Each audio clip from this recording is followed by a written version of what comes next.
জুমার দিনে মুসলিমদের একটা কাজ কমন, সেটা হলো গোশতের দোকানে দাঁড়িয়ে গরুর গোশত কেনা। সকাল সকাল দেখবেন জুমার দিনে হাজির কসাইয়ের দোকানে, আজকে জুমার দিন গরু খাইতেই হবে, নাকি ভাই? কথাটা কি ঠিক না বেঠিক? দেখবেন শহরের যতগুলো কসাইখানা আছে সকাল সকাল হাজির, জুমার দিন গোশত খাইতে হয়। অথচ জুমার দিনটা এত ইম্পর্টেন্ট, এই দিনে দোয়া কবুল হয়। যে কোনো দোয়া আল্লাহর কাছে চাবেন কবুল হবে। এই দিনে সূরা কাহাফ পড়তে হয়। এই দিনে তাড়াতাড়ি মসজিদে আসতে হয়, গোসল করে সুগন্ধি মেখে সুন্দর কাপড় পরে ইমামের কাছাকাছি এসে বসতে হয়। তাহলে প্রত্যেক কদমে 1 বছরের রোজা, 1 বছরের তাহাজ্জুদের নেকি হয়। তো জুমার দিন খুবই ইম্পর্টেন্ট। দেখবেন জুমার দিনে কি করে, গরুর গোশত খাবে, খাওয়াই লাগবে। মুরগি খাওয়া তো যাবেই না, সবজি খাওয়া যাবেই না, ঠিক আছে?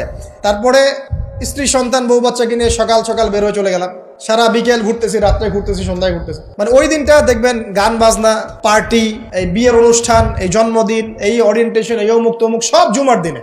অথচ জুমার দিনটাকে আল্লাহ পাক দিয়েছেন ওয়া শাহিদ, সাক্ষ্যদাতা।